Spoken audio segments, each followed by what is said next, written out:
Assalamualaikum warahmatullahi wabarakatuh. Selamat datang di Studio Wow. Semoga rahmat dan kasih sayang Allah selalu menyertai kita. Syekh Belabelu Islamkan penyembah Ratu Kidul di pantai selatan Parangtritis. Syekh Belabelu merupakan wali yang berhasil mengislamkan kisah penduduk yang berada di wilayah pantai selatan Jawa. Melengkapi dakwah Wali Songo yang wilayah dakwahnya belum menyentuh Yogya dan pantai Parangtritis. Berikut ini kisah dakwahnya. Syekh Belabelu atau Raden Jaka Bandem yang nama aslinya Raden Dandhun menetap di perbukitan Parangtritis setelah Majapahit mengalami keruntuhan akibat serangan Pati Udara atas perintah Raja Grindrawardhani yang bermaksa di Kediri. Sedangkan Raja Brawijaya V dan sejumlah pengikutnya menyepi di Gunung Kidul. Nama asli Syekh Belabelu adalah Raden Jaka Bandem. Syekh Belabelu dan Syekh Damyaking masuk agama Islam mengikuti jejak gurunya, yaitu Panembahan Selohening, yang telah masuk Islam terlebih dahulu setelah beliau kalah dalam berdebat dan beradu ilmu dengan Syekh Maulana Maghribi di pantai Parangtritis. Setelah masuk Islam, Syekh Belabelu menyebarkan agama Islam di daerah pantai selatan yang dulunya banyak dihuni gerombolan jin penganut Ratu Kidul yang bersemayam di pantai Parangtritir. Ia berdakwah bersama Syekh Maulana Maghribi yang bertempat tinggal di Bukit Parangtritis yang lokasinya tidak jauh dari pantai Parangtritis Yogyakarta. Syekh Belabelu memang bukan sembarang wali pasca Wali Songo, tetapi seorang wali yang memiliki kesaktian tingkat tinggi. Hal ini wajar karena masih keturunan Raja-Raja Majapahit yang terkenal sakti mandraguna.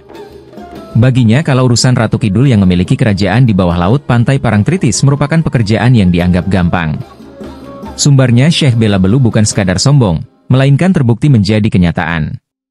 Ratu Kidul tunduk dengan sendirinya dan pengikutnya telah menjadi pengikut Syekh Belabelu. Cukup banyak penyembah Ratu Kidul yang masuk Islam setelah bertemu dengannya di tengah perjalanan maupun datang ke tempat tinggalnya. Dalam berdakwah di tengah-tengah masyarakat yang menyembah Ratu Kidul tidak seperti Wali Songo pada umumnya, melainkan dengan caranya sendiri. Mengingat yang dihadapi bangsa lelembut Ratu Pantai Selatan. Caranya lebih banyak menggunakan kekuatan tenaga dalam dan kesaktian ilmu gaib, ya ungkap Profesor Dr. Amin Syukur, MA, dosen IAIN di Semarang. Syekh Belabelu memang terkenal wali yang cukup sakti sejak sebelum masuk Islam. Ia kalahnya hanya dengan Syekh Maulana Maghribi. Karena wali yang berjuluk patas angin itu lebih sakti darinya. Ia menyerah dan bersedia masuk Islam setelah menyatakan kalah adu kesaktian selama beberapa jam di Bukit Parangtritis, Yogya. Mengikuti Syekh Maulana Maghribi. Kemudian Syekh Maulana Maghribi memberikan tambahan ilmu kesaktian guna menghadapi para penyembah Ratu Kidul. Sebab penyembah Ratu Kidul juga memiliki kesaktian yang tinggi.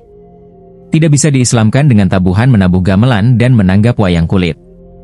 Namun harus dengan adu kesaktian yang tidak bisa dilihat dengan mata. Boleh dibilang Syekh Belabelu adalah wali yang mampu mengislamkan penduduk di wilayah pantai selatan. Yang penduduknya memeluk agama Islam pada saat Wali Songo banyak yang meninggal dunia. Waktu itu penduduk pantai utara sudah banyak yang masuk Islam. Namun penduduk di wilayah pantai selatan belum ada yang beragama Islam. Dalam menyebarkan agama Islam Syekh Belabelu dibantu oleh adiknya, Syekh Damyaking. Hingga akhirnya wilayah pantai selatan, khususnya masyarakat pantai Parangtritis masuk Islam. Oleh karena itu, ketika Ki Agede Pemanahan membabat alas Mentaok di Yogya tidak mengalami kesulitan. Karena dibantu masyarakat yang telah masuk Islam. Demikian pula dengan Danang Sutowijoyo ketika perang melawan Sultan Hadiwijoyo, Raja Pajang, dibantu oleh masyarakat muslim yang berasal dari pantai Parangtritis yang telah masuk Islam. Maka dari itu Raja Mataram pertama itu berterima kasih kepada Syekh Belabelu seorang wali yang mampu mengislamkan masyarakat pantai utara Jawa. Setelah berhasil mengislamkan masyarakat wilayah Yogya dan pantai Parangtritis, Syekh Belabelu mengikuti perjalanan dakwah Syekh Maulana Maghribi ke daerah lain yang penduduknya belum memeluk agama Islam. Ia selalu mengikuti kemanapun Syekh Maulana Maghribi pergi berdakwah. Oleh karena itu, namanya disebut Syekh Belabelu. Kini petilasannya dan tempat tinggalnya selalu diziarahi masyarakat Yogyakarta.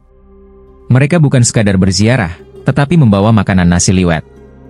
Karena selama hidupnya beliau konon suka sekali makan nasi ayam liwet, yaitu nasi yang dimasak dengan santan kelapa dan diisi daging ayam. Karenanya, peziarah yang doanya terkabul akan mengadakan syukuran dengan membuat caos dahar, mempersembahkan makan, berupa nasi liwet ayam ini. Selain itu, mereka juga biasanya menyumbang untuk dana perbaikan.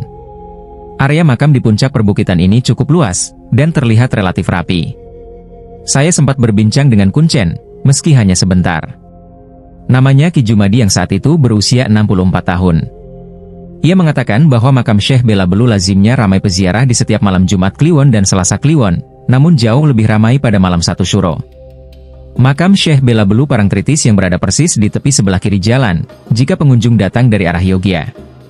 Dasar undakan menuju ke puncak perbukitan di mana makam berada terlihat di belakangnya. Kuncup bunga kuning dengan kelopak bunga hijau di puncak pilar gapura mungkin penanda bahwa yang empunya makam masih memiliki darah bangsawan. Bila suka dengan video ini, bantu like, komen, dan subscribe.